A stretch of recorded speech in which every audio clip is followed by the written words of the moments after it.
Hi guys and welcome to the State of Crypto, your one-stop source for all crypto-related news. I'm your host Martin and this is episode 42. 42 days in a row being here, right? I'm really happy for that. Now, this episode, is XRP better than Bitcoin? Binance features going live and Santander settles Ethereum bond.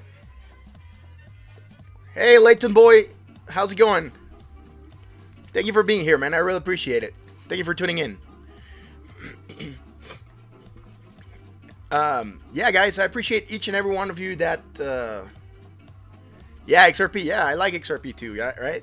Although I try to remain neutral when I do the news and the analysis, right? Because I do believe that being neutral is the best position, right? Anyways, as I was saying, I really appreciate each and every one of you that shows up to this, right? We are at 66 subscribers right now, and I'm really happy. We've gotten, I think, 8 subscribers over the past 3 days. It's pretty cool. There's 6 people watching right now, and I'm also really happy about that, right? Sorry if I think I'm gonna get sick, and I have these like raspiness in my throat. Anyways, if you're catching the stream live, like I said, welcome. And if you are catching the replay and have any comments, leave us a comment below. We really want to know what you're thinking, right? Now, if you want to keep up to date with the latest crypto-related news, make sure you subscribe. You hit that like button and that bell so you're notified when we go live. Ding, ding, ding. Ring the bell. If you want to keep on chatting once the stream is done, you can join us on Discord. The link's in the description. Now, on to the news. We're going to start with this article. 5 countries with the most number of crypto exchanges. What do you guys think they are? I know the answer. Anyways, the UK has 43.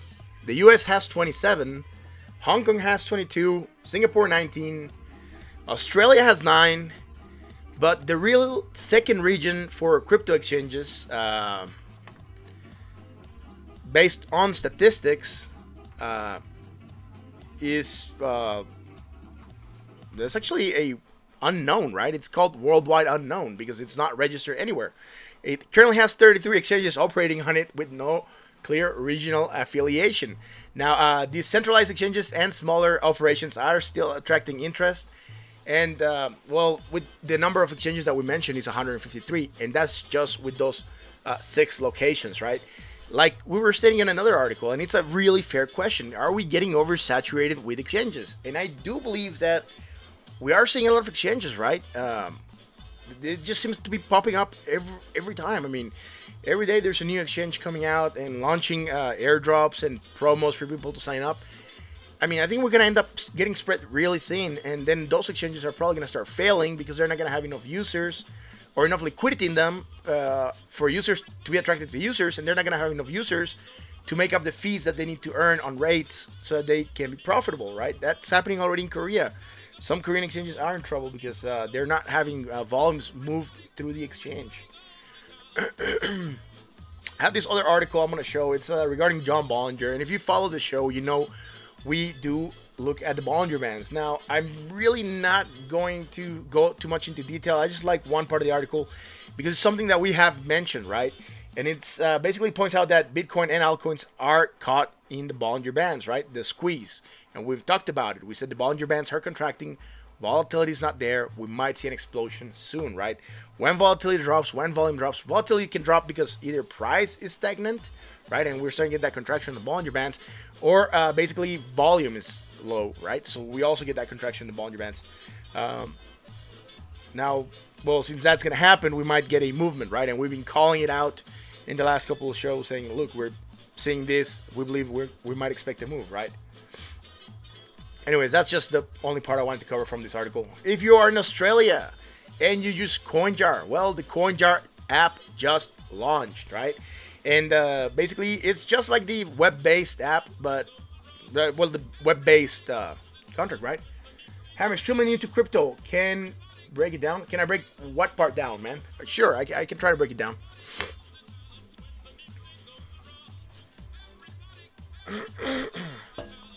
If you ask me which part you want me to break down, I can definitely go ahead and try to break it down as best I can, right? Anyways, while you type out that, I'm gonna keep on moving with this. So basically, CoinJar, it's a website like where you can exchange and hold your crypto there. they're coming out with an app, right? So you can do it on your phone. Now, the features that the app brings with it are daily price chart, threshold price notifications, multiple wallet account handling, so you can have more than one wallet, and well, in-house customer service, right? It's also compatible with CoinJar's debit card, which is called CoinJar Swipe, and it offers seamless and fee-free way to exchange digital currencies to cash anytime and from anywhere, right? Liquidity. Okay, liquidity just means that there.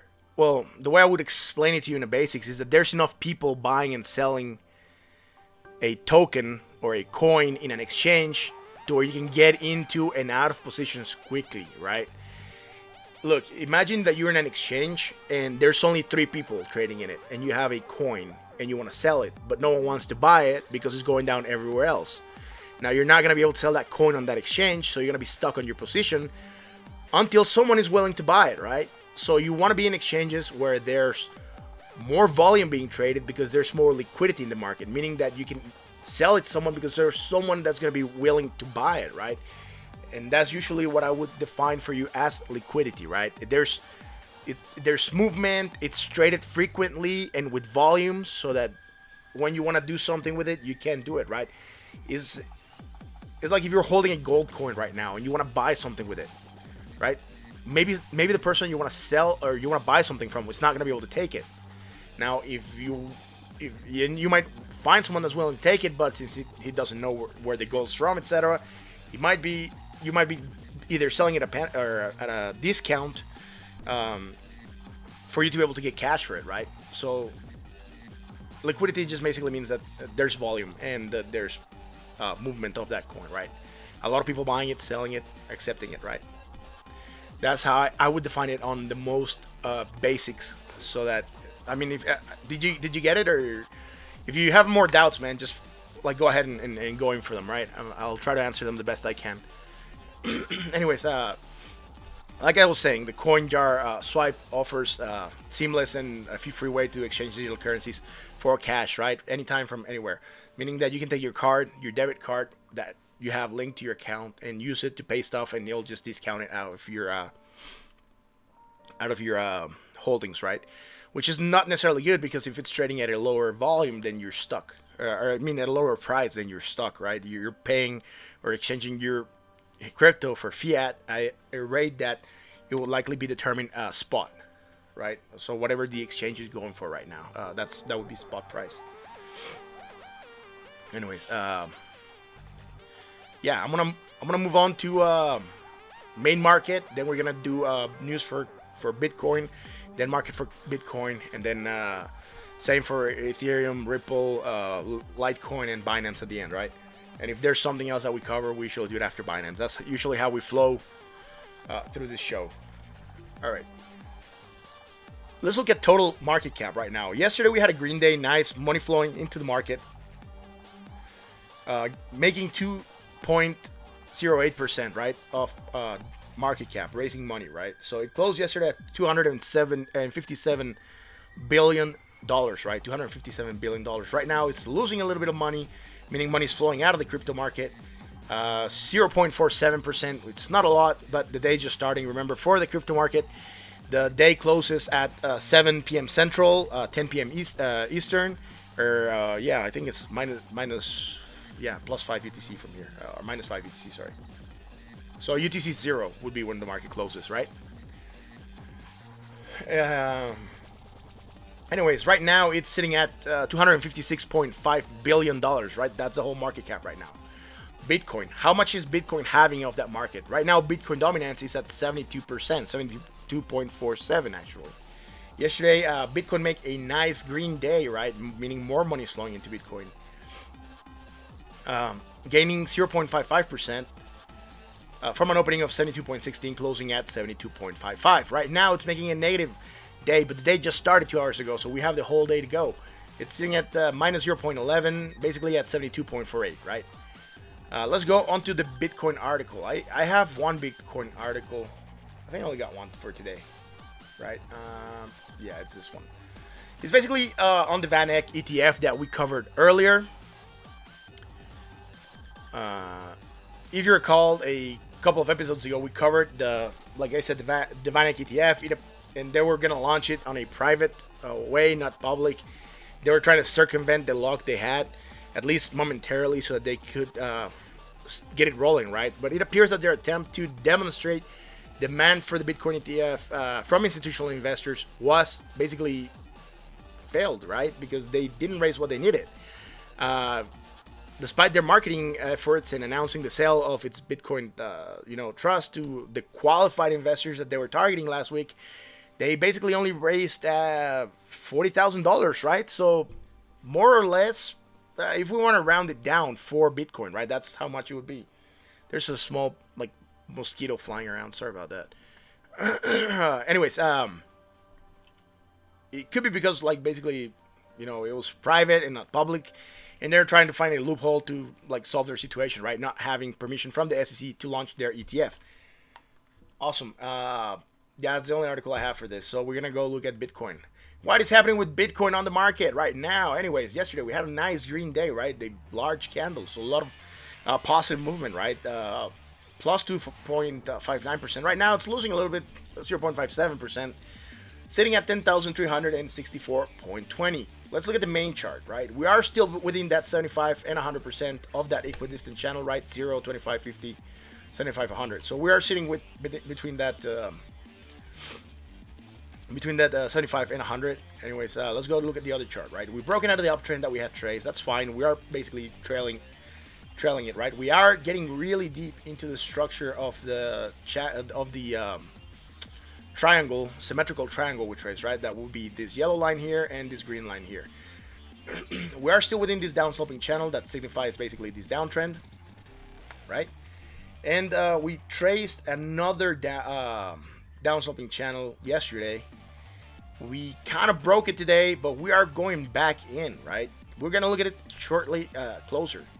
What is happening? So we are making less positive momentum, which would be these two green bars, right? Positive momentum would be green, stagnation or decrease would be white, and then negative momentum would be red, and stagnation and decrease of negative momentum would be the light red.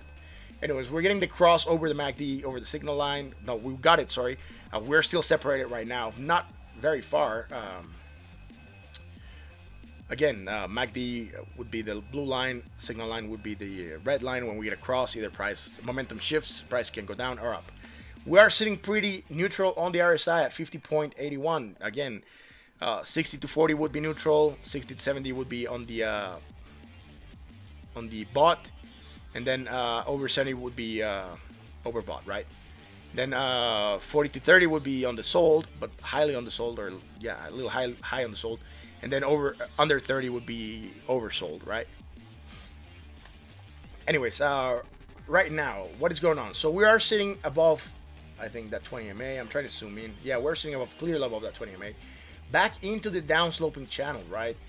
On the more macro, we had this divergence, right? This bullish divergence that we traced. It would be a lower low, but making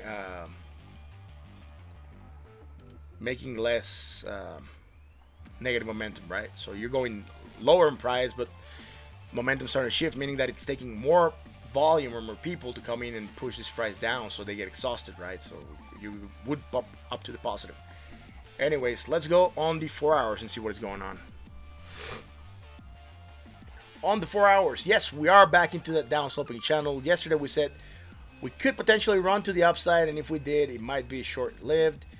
It was on the 1 hour scale that we were talking about. I think Soka or someone said that we could be in a downsloping wedge. We said more likely the channel, because the wedge would be bullish, and the bullish patterns that we had seen had not played out. So we liked more the idea of the wedge. Anyways, I drew a green line here before the stream started, because I was noticing some bearish divergence that we're going to cover in a second, right? So anyways, what are we doing? So we're sitting clearly above that 20 MA. Volatility open on the Bollinger Bands. Not too open as it was here, but a little bit less open. Positive momentum still increasing. No signs of stagnation or decreasing yet. And we're sitting at 56 on the RSI, which is still on the neutral zone, right? We went up, touched that 60 almost, and then went back down to the 56. So on the 4 hours, nothing else. That bullish divergence, down sloping channel, we're back into it. Sorry, I moved this and then it got shifted, right? But there we go. That's the way we had it. And we can clearly see that we are back in this down sloping channel. Anyways, let's go on to 1 hour and see what's going on, right? Why are we going down? I mean, snap. Well, we developed this would be like bearish divergence, right? It's like strong bearish divergence, meaning the price is going up, but you're making less volume, right? It's happening on the MACD, not so much on the signal line or the RSI, because if we were to go to the RSI, we'd be here, meaning we would be around 69, and then we'll be going higher on the RSI, right? We did go into that overbought territory 3 times today, right? This would be at 8 in the morning, and then again at 4, and then again at 6, right? Now we're sitting around 62, which, again, high on the bought, but not overbought, right? And almost neutral, almost on that neutral zone. So, what is happening? We are back in that channel. Now we seem to have gone up, run it, and use it as sort of resistance. We were hitting this upsloping channel that we had traced previously and basically got rejected by it. And we also, yesterday, I think we were around this candle, right? No, sorry. Would have been around this candle when we were doing the stream, right? Hitting that 50% line, we were getting rejected. We said, we might break it to the upside, potential move to the downside. We did said maybe come down, touch this. Then if we did break it, we said we could go up to the top, touch it, and then maybe bounce back down. Or if we break it, it would be short-lived. So we did move to the upside. We did see that resistance again acting out. We also had resistance at the 10,234 level. We had it traced. We actually hit it spot on for a close, and we opened there. Then a couple hours later, we came back and touched it as support. Then from there, we actually bounced off, almost touched that upper part of that upsloping channel, acting as resistance or rejecting, right? Going back into the channel, and basically we kind of wicked it, so it's kind of turning into resistance right now. Anyways, this is the only thing I have right now on Bitcoin that could play out to lower prices, right? So that bearish divergence, just watch out for it. We are seeing that that drop. Let's see what happens when we start developing negative momentum, or if we start developing negative momentum, right? Asia is just coming online, so we might see some different movement, right? As Asia starts buying and selling. That'll be it for Bitcoin. Again, if you're watching the stream live, like, comment, subscribe. Layton boy, you have any other questions, bro? I mean, we're still here, right?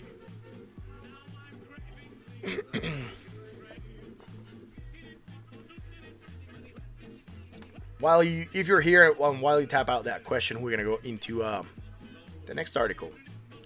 Santander says it has become the first institution to use a public blockchain to manage all aspects of a bond issue. Santander not only used the token on Ethereum to represent the 20 million debt issuance, but settled it with another set of ERC20 tokens representing cash held in a custody account. Now, previously, the World Bank issued a similar blockchain bond, but issued a private version of Ethereum, right? So we already had covered that about the World Bank. I mean, to all the articles that we do cover, we'll probably post a link up here. It'll show up on the top part of the screen once the stream is done and the video is uploaded to YouTube. It uploads automatically, and then I have to go in and tag everything, right? Anyways, the French lender Société Générale also issued a bond earlier this year on the public Ethereum network, but said nothing about cash on ledger. Now, Santander stated that every part of its process is digitized, automized, and on-chain, including having Santander Security Service custody the cryptographic keys for the tokenized security and the tokenized cash. Now, John Whalen, the head of digital investment banking at Santander, said that tokenized cash was held in an escrow in a smart contract on the public Ethereum blockchain until the issuer had underwritten the transaction and instructed the blockchain to perform the delivery versus payment, at which point the cash and bonds were swapped simultaneously and irrevocably, meaning that the transaction went through. Right now, the process started on Friday. It ended up on Tuesday. It's not clear yet if it took that time for the whole process of the contract to go through. We do know that the Ethereum network is saturated. Some people saying it's at 90% saturation, which is increasing the gas fees, right? Gas fees being the cost to make transactions or for things to happen on Ethereum, right? Anyways, Someone asked if Santander's custody service could equally hold fully fledged digital assets such as Bitcoin and Ethereum. Wellen said that it was technically possible, but it's not the bank's plan. At the bank, they're not interested in cryptocurrencies directly. The technology is the same underneath, but we are interested in our customers are interested in traditional dollars, euros, pounds, and that's their space. That's what they're calling. Now, Santander is certainly adopting a lot of crypto products, right? They are working with Ripple. They apparently are now working something with Ethereum contracts. So even though they're saying they're not big into it, I think they, at least the blockchain part, they are into, and certainly working with some institutions that are very crypto related, right? Even going as far as using ERC20 tokens, which would be basically digital assets. Anyways, let's go look at Ethereum, see what's going on. Ethereum on the daily. For dominance yesterday, surprise, right? Red day. Bitcoin gained dominance, Ethereum lost some. Sitting at yesterday losing 0.59, right now getting 0.17, sitting at 7.58 of the whole market, right? That's how much Ethereum represents. Too little, right? Bitcoin is the big winner, obviously. Then everyone else is just way smaller. Way smaller. Anyways, let's go through Ethereum on the daily. What is going on with Ethereum, right? Some contraction of the Bollinger Bands, as you can see. This line here and this line here is starting to contract. Still sitting below that midline, right above the 20 MA, which is good. But we got rejected by the midline, I think it was yesterday. No, on the 9th, sorry. We haven't been able to go up to it again. We had this channel. We'll extend it in a second to cover the new day, but I believe we're still within the channel we traced. It would be a upsloping channel within this more major downsloping structure. As we've discussed, we've broken out of these downsloping wedge, which downsloping wedges are bullish, but we are not seeing those large impulses that we would see, right? Like a measure move. So from here to here, that's what we would expect to see, right? So if I'll just go quickly here, from here to here, and then that's the movement that we should have gotten. It should have gotten us to the price of around $308. We are not seeing that because, well, Bitcoin is not playing ball. We have bullish divergence developed right here, lower price, right here, lower price, and less negative momentum. It's not playing out. MACD still over that signal line, meaning positive momentum is still continuing. We are starting to stagnate though. And sitting around 46 in the RSI, which is on the neutral. Let's go on the 4 hours and see what's going on the more micro scale. On the 4 hours, I'm going to extend this. There we go. That's going to cover today at least. What is going on with Ethereum? Well, we had these 2 points, right? 1, 2 in the bottom, 3 on the top. And we decided to ignore the wick because we said it could have been FOMO, right? It's just a long wick, and we get better contact points for the midline here, acting as support and as resistance, right? Here resistance, and here is resistance again. So we are sitting above that 20 MA. Bollinger Band still contracting, so that volatility is tight. Starting to make positive momentum, sitting around the 55 on the RSI, and yeah, that will be it. Are we making something right now? No, I mean, we had this bullish divergence hidden. It's not playing out very much yet. I did get that price action to the upside. I think we called this yesterday. Yeah, we called this one yesterday. We were here. We would actually need to go here, right? Anyways, in the more micro scale, I think we had also bullish divergence. And that's what we got this price action to the upside. We did call it yesterday, so let's see what else is happening here. Let's go on the 1 hour. On the 1 hour, sitting above the 20 MA, we kind of went over it, but we did manage to close that candle body above. It went back under that midline of that channel. It's fine. Volatility is a little bit more open on the 1 hour, making less negative momentum, less positive momentum, sorry, and sitting high on the RSI at 58. Not too high, but high. Are we making something? Yes, we are. We are making a from here to here, right? And we would be going from here, which is higher, from here, that is lower, and that would be bearish divergence, right? It would be strong bearish divergence, class A or type 1, or do whatever you want to call it. It's just strong bearish divergence that we're seeing. Price action to the downside, that's what it would usually mean. We are getting this small pop to the downside. Let's wait and see how it plays out. Momentum starting to decrease. Like I said, we would have to go into negative momentum, make a red island for us to see where we are and see if we can trace maybe some sort of divergence, right? Bullish. Anyways, right now, expect it to go down a little bit more, maybe touch that 20 MA, use it as some sort of support before we bounce, or if we were to drop below that 20 MA, we could certainly come down, touch this channel again, and go out of it. I think I might adjust the channel, mainly because we got some wicks outside. Could go here, And here again, and are we getting some support? Yes, we are getting some respect for that midline. It would be valid as a channel as well, and it would even look much better, right? It would put us certainly on that top part. It will become, instead of an upsloping channel, it would have become a downsloping channel. Does it matter much? No, it means just we're within bound, range bound within that, right? I believe it could play out. It's still certainly bearish, and we're seeing a more bearish trend develop and everything. So we haven't been able to break out of the bearish trends. So downsloping would certainly seem to fit it better. That's what we're doing this change, right? Anyways, let's go on to Ripple. Ripple, what is going on with Ripple? Well, today there was an interview with Brad Garlinghouse on CNN. You guys can go to the link, it's in the description, and you can watch this video. This one's a short one. It's like 2 minutes and 30 seconds or something like that. It's very short. The full interview, I think a guy named Alex Cobb actually covered it on his site. He live streamed it, and I'm not sure if he's going to get in trouble for that because it's copyright material, right? But anyways, he did live stream it. He did put it on his channel. I hope it's still up there because I want to see the full interview. I was at work when it happened, so I didn't get to watch it. But anyways, what happened, right? So Garlinghouse recognized that people will always try to use any asset that they can to speculate and profit when possible, right? Gold, oil, Bitcoin, Ripple, it makes no difference. Somebody will try to ride the market waves and make a buck. In Brad's words, the long-term value of any asset, especially when it comes to cryptocurrencies, will be all about the use case and utility, right? Not mere speculation. So he's banking on utility to drive the price and the actual value of the asset, not just speculating on the actual value. He was, of course, asked about Facebook Libra. Garlinghouse said that there's not much to tell about it for the time being. It just remains an unreleased project, right? A white paper and nothing more. So until it releases, I believe he's going to basically hold his words. Now, following that same line, Brad advised potential cryptonauts to do their homework to make sure that they understand what is real in crypto and what is not. We've said that before, do your own research. We're not financial advisors. You guys should definitely, if you're interested, we do cover the news. We do try to educate people, talk about the market, talk about the charts. But in the end, you are responsible for the choices that you make.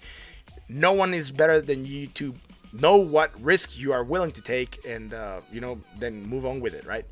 Anyways, when asked to compare Bitcoin to XRP, Garlinghouse said that Bitcoin remains the leading crypto in the world, and that is very good to store value. He's recognizing it, but he's saying that as a payment system, it takes too long to process transactions, and every single one is rather expensive, and he's quoting them at $1 each. I believe some of them have been higher. Anyways, Ripple, on the other hand, this is still his words. Ripple, on the other hand, is an ideal tool for settling payments because transactions are settled in about 3 seconds. We had articles that said 7. And other costs, and the cost of doing it is just like 1/1000th of a penny. So it's very like a fraction of a cent, right? 1/1000th of a penny is a very small amount. Anyways, when asked about XRP ownership, he said that Ripple is indeed the most significant owner. Even though they have it in the escrow, it's not in their hands. It still belongs to them until it's released and is in the market and someone else takes it, right? We kind of covered an article like this yesterday as well. So again, link will pop up here, either here or if we mention an article from yesterday, and we had already said that it was going to pop up, then it will pop up. Then I cannot repeat the cards. I can only use the cards just once. Anyways, that will be it for this one. What is happening with Ripple, man? Well, we can go look at it, right? Let's go. Ripple on the daily. Man, losing market yesterday, right? Losing dominance. Minus 2.46% today, gaining some dominance at 0.41. That is pretty good. That we're gaining some today. Still means probably Bitcoin is losing some. Or money could be flowing equally into everyone else, just a little bit more into the alts than Bitcoin. Or maybe flowing out of some other alts and into these alts and Bitcoin. Money can move differently, right? Let's go into Ripple. What is going on, right?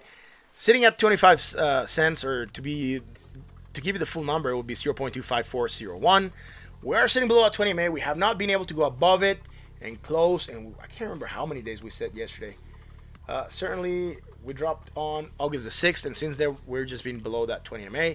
That is fine. We're just making like a channel downsloping. We broke out of that downsloping wedge. Again, bullish. We should have expected to see a move that would have put us around the 40 cents mark. We are not seeing it because Bitcoin's not playing ball. We have divergence developed just with everyone else, right? From here, from this low to this low, and then from this to this, making a less negative momentum. And we also had it on the MACD line, the blue line, not so much on the RSI. Anyways, making less positive momentum, sitting around 38 on the RSI, on the sold, but not oversold, but yeah, certainly high on the sold scale. What else is going on with this on the hour? Well, nothing else, man. I mean, are we making a higher high with less momentum? No. Technically, this is very technical, right? From this wick to this wick, and from here to here, it's slightly higher. It would be Class B bearish divergence, so price action to the downside. We are getting that downsloping action. However, it's very small, right? Contraction on the Bollinger Bands, meaning that we are getting tighter in that range. Volatility, it's tight, so definitely we can expect to see a movement. Usually when Bollinger Bands contract, we do see more violent movements, right? Every time they expand, see, like we're getting some contraction, we got violent movements. Here we run the whole channel. Here we're contracting, large movement to the upside. I mean, it could be upside or downside, but Bollinger Bands do not state where it's going. It just basically determines volatility, right? What is going on right now? We're basically sitting at the, even though it looks red, in the actual chart it says plus 0.04. It should be a greenish candle. However, it's very small, so it's almost zero. The rest of the patterns that we see, I mean, we have this bullish pattern, had not played out. This bearish pattern potentially playing out. Let's go into more micro scale. 4 hours. What is happening with Ripple on the 4 hours? Man, well, we just are sitting below that 20 MA. Still within that channel. We haven't been able to break out of it. This wedge, you know, could be a wedge type of deal. Yeah, we talked about it. Same happened with Bitcoin. If it was a wedge and we broken out of it, we would have expected to see a measured move, right? It would have at least put us somewhere around here, around the 26-cent mark. We are not getting it, mainly because we are in a downtrend, and the bullish signals have not been playing out, right? The bearish signals have also not been playing out very strongly. Volatility is open on the Bollinger Band, so we can expect movements. But we would have to look at the 1 hour to mainly determine what's going to happen next, right? Like right now, we're sitting at almost nothing. Starting to make less negative momentum. We might get across on the next 4 hours if we manage to neutralize it, or we might get really close to zero. Get across and then see potential price action to the upside. Sitting low on the RSI at 46, which is still in the neutral zone, right? Let's go on the more micro scale, because right now here we already called what we could see, right? Maybe it's gonna be very slight, and I didn't trace it, but it will be from here to here, and from here to here, which would be a sort of like slant or very micro bullish divergence, strong type 1 or class A. Price action to the upside. We did get that small bump. Got rejected by the midline and the 20 MA, bro. I mean, been very weak lately to cross that 20 MA, right? Anyways, I do have high hopes for Ripple. I do believe that they could go up. Anyways, we've talked about the dangers, right? We are trading within this channel of the 25 cent, and the 27.9 or 27 cents 9, right? And we've said that if we drop from here, even within this channel, we could be at risk. We could be supported by the channel, certainly, but there's no other real support that we manufactured before. So if we were to drop, we could certainly go down to the 20 cents, and that's a range that could really be 20 cents to 14 cents, right? I mean, I know you guys don't want to hear that, but that is the truth, and, you know, we are here to basically talk about the things that are really happening. Just putting out the potentials. I'm not bearish on XRP. I'm not bullish on XRP. I'm neutral on all the coins that I analyze, because then, you know, that's the best way to go. Anyways, before you break out of something, you always have to get confirmation, either a candle close outside of it, or a you come back, touch it, and confirm it as support. Right now we are trailing on that 20 cent mark, right? Using it as support, bouncing off it, certainly, and it's been dangerous, man. We've been touching it a lot, confirming it strongly, but it could certainly go down below it, right? Anyways, we are still within this other downsloping channel that we trace on the 1 hour. Let's see what we're making on a more micro scale, man. Let me switch graphs real quick, because then I can zoom in and out and it will automatically adjust. We're back. Anyways, sitting above that 20 MA right now, using as support below that 50 part of the channel. We got rejected a couple times, have not been able to go above it. Here we had an evening star, right? So it's a bearish candle pattern. You would have green, red, or green. It wouldn't matter this one, but then you would have a red candle over here. This one would usually be red, meaning price action reversal, right? That's what this pattern would mean. Just keep it in mind because we might see lower prices. Right now, we did go drop a little bit, but we are getting supported by that 20 MA. We are making less positive momentum. I mean, and what else? Yeah, sitting at around 51 on the RSI. Let me see if I can find something else that we can trace, that we can call something, right? This will be down sloping, going down momentum. That we find lower to higher. That will be fine. Nothing there. Red to lesser red and less negative momentum. That would be fine, even though we did small a red small negative momentum here. It would be congruent, right? Going up and going up. On the histogram, same thing would happen, right? Maybe on the histogram, not on the histogram, but on the actual line, the blue line, we'd get something like this, right? It's more or less straight, even though the green line is there and it makes it harder to see. We are getting that, and then we would be making a bearish divergence as well within two bearish signs with potential price action to the downside, right? Even though this would be Class C bearish divergence, would be weak or type 3. It would depend on how you want to see it and the signs that you want to look at the market, right? If you believe that, you know, we're going to go bullish, you can ignore everything that we said here and just play with what we said down here, you know.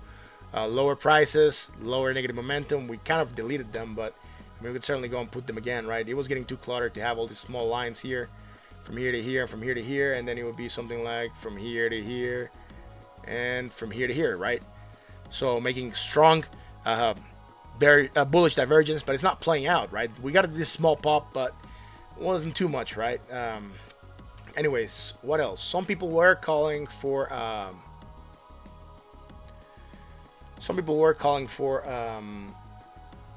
and that would be very iffy, right? Because this is still higher, or this is still higher, you know. Some people were saying, oh man, from here to here, you know, you're making a sort of like hidden bearish divergence. Yeah, we could be, right?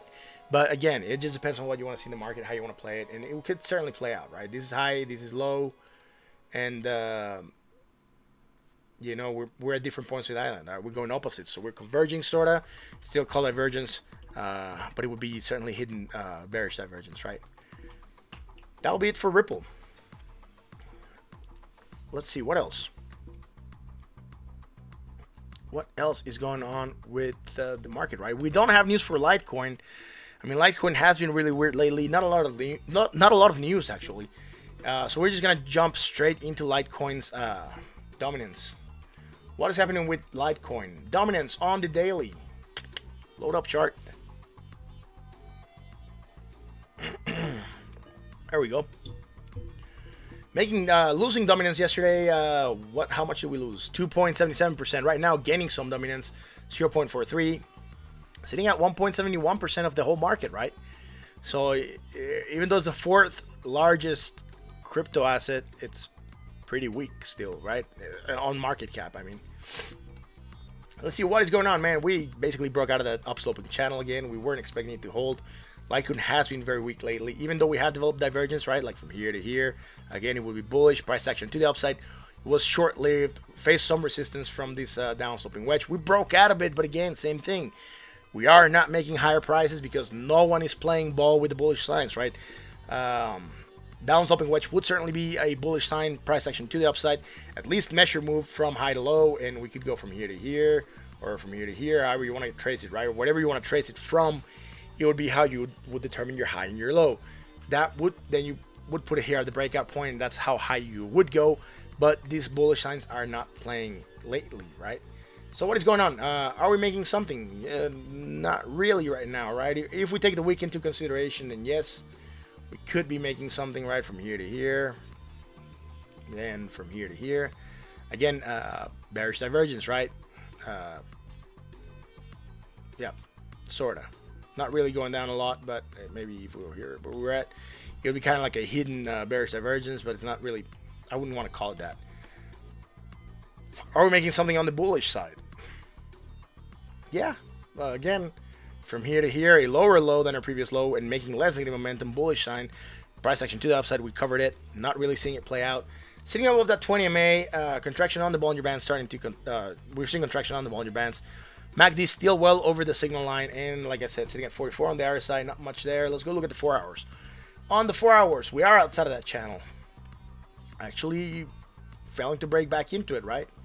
So now it's acting as a resistance. We could always go and change the channel. That is fine. I mean, we had 1, 2 on the top, 1 on the bottom, upsloping channel. It would likely happen.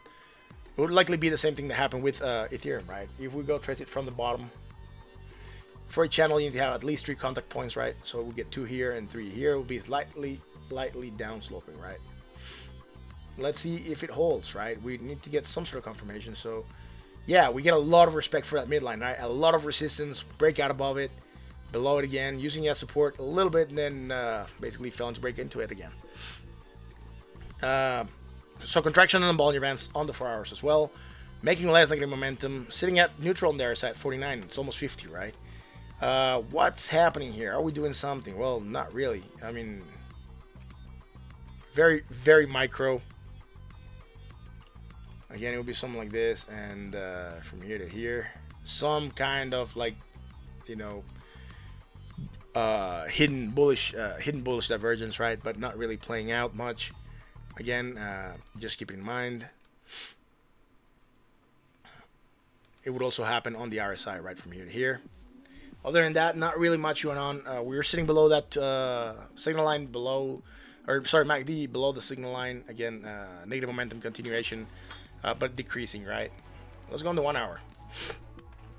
On the 1 hour, we made a nice green candle. It's not very long. It's like a 42-cent candle. Still, like, could close above that 20 MA. Some contraction of the Bollinger Bands. We could certainly, this candle could potentially bring us up, touch that upper part. You know, seems like it's just, it has 16 minutes left. I'm not sure how high it's gonna go, but things that we can't see, right? This is too micro of a scale, man. I really, what is this? 0.04, 0.04. This will be equal, so I wouldn't even call it anything right now. On the 1 hour, we are sitting at 52 on the RSI, again making a positive momentum bar.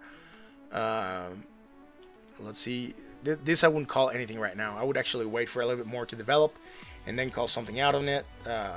Certainly from here to here, if we want to consider this, if we ignore the wicks and we go from here to here and then from here to here, bullish divergence, right? Price action to the upside. We did get it. It was very short-lived. Went down again. Litecoin is being very weak lately, and even though this sounds very repetitive, the whole market has been like this lately, right? So potentially more options to make money elsewhere, right? We did cover that MoneyGram the other day. We didn't go into the chart, but look at MoneyGram, bro. If you go into like stocks, you might get something better right now. Crypto is being very weak, even though we could have potential breakouts, right? And that's why we're here. But MoneyGram, look on the daily. Look at this, man. It went from like, what are we here? Like $1.44, and that wasn't too far away. That was June 17th, right? Right now, it actually, or today, it actually went up and wicked $6.68. That would have been a very nice return on investment on a very short term. Mainly, this last pump was from that news that came out saying that they were going to work with Visa for some debit card payments straight into that. But anyways, let's go into our actual market. Binance, we do have news for Binance. What is happening with Binance? Well, the Binance futures are going live tomorrow. I think that's when they said it. I'll confirm it in a second for you guys. But the Binance futures are going live, right? We had the test of the two platforms, Platform A and Platform B, but they are going live, and that is good, meaning that you can use it. All users would get 50% discount on the trading fees for the first 3 months. You know, that's pretty good. I do believe that we're doing everything in their power to come out before backed, right? Because they probably want to get some of that market and have people using their platform before backed actually launches. Backed, as you know, is the ICE platform for Bitcoin futures that will be actually settled with Bitcoin, right? You would have to deliver Bitcoin. The other futures are basically settled in cash. So you have to deliver the equivalent of Bitcoin in cash. Anyways, like I said, Binance Futures currently supports Binance to USD Tether. That's the only pair they're going to work with right now, and it will be up to 20 times leverage. Now, Binance today also announced that it will include Binance Futures as well as other future businesses that they have or products into the scope of each quarterly Binance burn, right? If you know what that is, Binance burns part of their holdings of Binance every quarter, right? In July, They completed their 8th quarterly burn, which involved basically 808,000 Binance tokens, which was roughly 23.8 millions at that time. And they were allocated to the Binance team. They burned them, right? So they're out of the market. They no longer exist. Anyways, that's the only thing I have for Binance. We're going to go straight into the chart again. So let's go look at Binance real quick. Binance on the daily. Man, red day yesterday, right? Losing dominance, 1.47. Right now, gaining a little bit of dominance, plus 0.33. Sitting at 1.26 of the market dominance. Binance would actually be the 6th coin, even though we use it. We don't cover Binance Cash because it's just an offshoot of Binance. Sorry, not Binance Cash. Bitcoin Cash, because it's an offshoot of Bitcoin. So we just go with the Binance instead, right? So what is going on with Binance? Still within that downsloping channel. Being around that midline right now, sitting below 20 MA, making a slightly green positive momentum, but not very strong. Again, we had some sort of, like I said, bullish divergence develop, not played out. We were making a lower low here, right? Even though we're making positive momentum, just imagine that you would go to zero basically here, right? That's what would happen. You would go here. It will play out the same, right? Anyways, we're getting that tightness of the MACD on the signal line. We might get across soon, unless we somehow shoot to the upside and then we make more positive momentum. They'll start diverging again, right? Anyways, we're sitting really low on their side at 33 on the daily, so lots of room to run to the upside, right? We are sitting sold, almost at oversold, but not really. Again, bullish divergence also on their side that has not played out, and we could probably also trace it on the MACD histogram, you know, just putting it out there for you guys to consider, right? Anyways, let's go on the 4 hours and see what's going on. On the 4 hours, we are at that midline. Sitting below 20 MA, volatility open on the Bollinger Bands, very open. Lots of room to run. Making less negative momentum. About to get across, or getting across, of the MACD over the signal line again. We'll start to make price action to the upside. We might get a nice green bar coming with it. Sometimes we do get those gifts that dust crossings bring, right? Anyways, RSI sitting low, 42. Still on the neutral zone, but low. That'll be it, because we're not really doing anything else besides what we already discussed, right? So on the 1 hour. On the 1 hour, we are sitting above that 20 MA. Again, touching that upper part of that mid part of the channel, failing to break above it. I hope we do not use it as resistance, and we actually break it and then confirm it as a support. It will be much better. What's going on? Well, we are developing sort of bearish divergence, right? Price action to the downside from here to here and from here to here. It'll be slightly lower, right? Inclination that would be diverging. Would it be also on the RSI? No, because we're actually going up with the trend on the RSI that we find sitting at 55.19 on the RSI. Making a nice green bar right now. Do we really want to make that? Yeah, maybe. We don't want to make it any higher, because then we would have another bearish divergence again. Price action to the downside. We had a small pop to the downside, but we are kind of holding. That's where we would be at right now for Binance. That's it, guys. We finished the news. Does anyone have any questions, man? I know there's 6 people watching, tuned in. Thank you guys for watching. Layton Boy, I hope you're still here. And if you are here and have any questions, let me know. Yeah.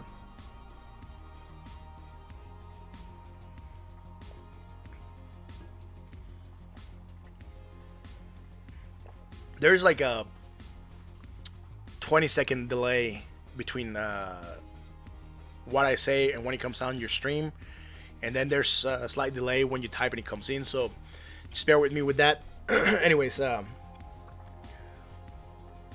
like I said, and the question that I asked earlier on, do you guys believe that we are saturated with exchanges? Man, there's so many exchanges going on, right? Binance opening Binance US, and there are other exchanges that they have.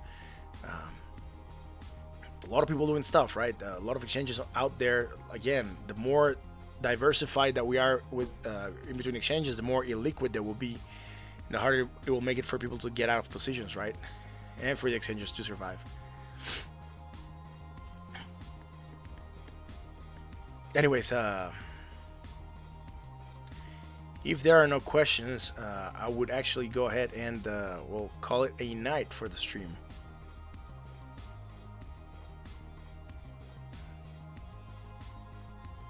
All right, cool. Well, since there are no more questions, guys, thank you for watching. I might give you a couple minutes unless you're typing something really lengthy. But I'll just start to do the sign off, right? Again, guys, thank you for watching. I really appreciate that you guys tune in. I really hope that you keep turning up for more content. We really do like what we do, and we like it when you guys are here and you interact with us. It makes it much more fun, and it brings a whole different level of energy to the stream. Again, if you like what we do, like, comment, subscribe, hit that bell so you're notified when we go live, and show this stream to one of your friends. They might actually enjoy it as well, or try to get into crypto, right? That's what we're here for, trying to get people and explain to them what crypto is, what happens with crypto, how the markets work, news that are coming out, so that you are up to date with the latest information on the crypto market, and you can make more informed decisions, right? Marry those fundamentals with those technicals, and then make better informed decisions. I mean, technicals are good by themselves, but when you have fundamentals that push them, or that you can associate to them, then they're much stronger, right? And you can make much better decisions long term. Again, that'll be all for today, guys. Thank you for watching. We'll go ahead and close the stream. Again, I'll see you all tomorrow. I hope you tune in. Yeah, until tomorrow.